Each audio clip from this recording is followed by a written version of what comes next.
Hey guys, lesson today on bias, okay? Identifying bias.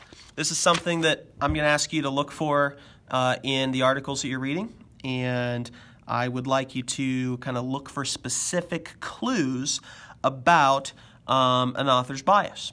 Now, what is bias? Bias is just a preference towards one opinion or one side of an argument to another. So if a person's completely unbiased, they're like straight in the middle, they're not favoring unfairly or leaning towards one side or another, they're just presenting facts. And it's not like their own beliefs are shining through, their own bias. I can still have I can still have a position and be unbiased because I'm just sticking to facts. I'm being very logical. I'm being very professional. But as soon as I start kind of getting into my personal beliefs and feelings, and then it's more about my favoring one side or another than it is just about the facts, and that's where bias happens. Very rarely do you see something or encounter a piece of writing that's completely free of bias. Even like historical textbooks sometimes are biased in the information that they share, or the stuff that they leave out. Like a lot of American history textbooks tend to glorify some of the things that our country has done in the past. Because it's America, you know, you want it to sound great. We have that bias. But, you know, if you told the story of colonization through the perspective of a Native American, then I feel like you would have a very different tilt to it. So I'm not saying bias is a bad thing. You just need to be aware of it so that you know how to kind of understand and filter the information that you're reading. If something becomes overly biased, then it loses credibility. You know, an author who's entirely one-sided and just favors something unfairly and completely and doesn't even consider any other options or isn't fair-minded, I'm less likely to listen to them. They're a less credible source of information. And you kind of can go over this edge where it's not persuasive anymore because it's so biased and one-sided. So, what do we look for when identifying bias? In your notebooks, open up to a new page, and I'm going to ask that you make a chart that looks like this. It's going to have some things to look for down the middle, and then on the left side, what to look for, or clues, I guess, that show that something is less biased, and on the right, clues that show something is more biased. So if you need to pause right now, when I put this up here, you can pause, copy this down, and then press play again.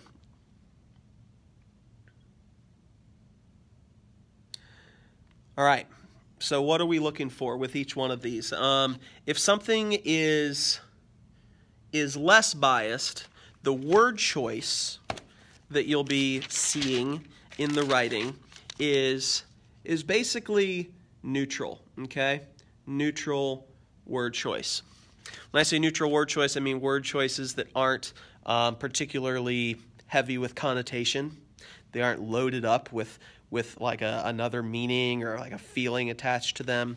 On the flip side, we have biased word choice. Typically will be loaded language, words with strong connotation, a strong positive or negative connotation.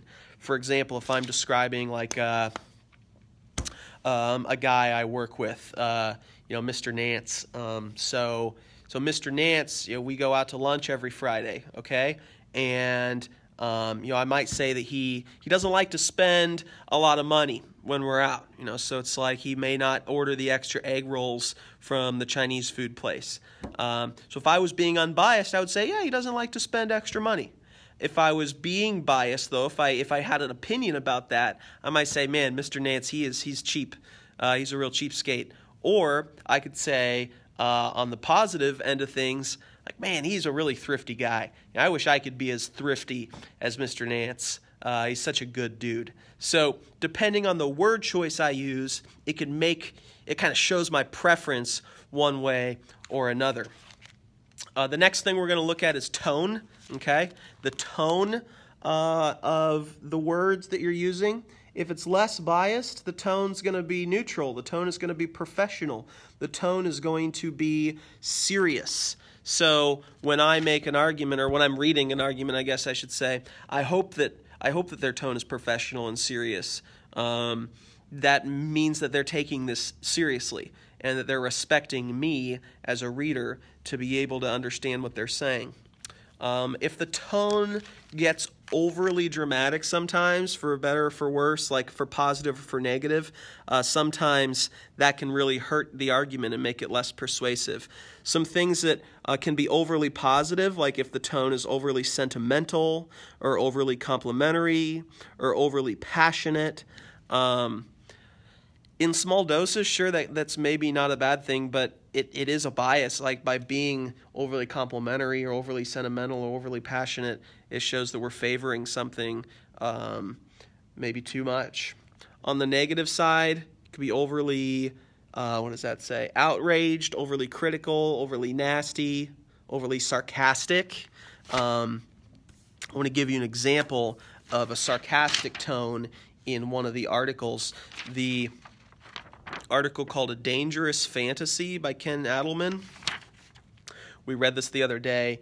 Basically, he has this line in paragraph 4 where he says, if they're dreaming of a world with no nukes, why not one of no war?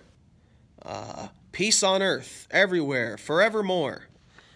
And he's almost like mocking this idea of people who are dreaming about no nukes. He's being sarcastic. Oh, why not one of no war? Peace on earth, everywhere, forevermore. He's making the point that that's a stupid idea. And that sarcasm is, that shows a bias in his argument, okay? Nasty, critical, outraged, all those types of tones, and there are others too, could show a negative bias. The evidence, the type of evidence that is used in an argument can be an indicator of bias. An unbiased article will rely on credible cited sources, whereas a more biased article would rely on uncited, uncredible, not credible sources of information. So it's like if I'm relying on my friends and my family and my own experiences more so than credible experts or people who've done research, or a university study or something along those lines, then I'm probably being more biased because I'm favoring things that I'm comfortable with and I'm not taking the time and effort to seek something out that is more credible. In rhetoric, the final one on here, the rhetoric that's used in writing, typically, if it's unbiased, it relies more on logos, logic, facts, information to make an argument, and pathos is used in a more biased argument typically, and that's like an emotional appeal, trying to tug at the heartstrings a little bit, make you feel really good or really bad, and make that part of the argument. That's usually an indicator of bias in some way. So that's our review on bias. Good luck with the homework. Let me know if you guys have any questions. Bye.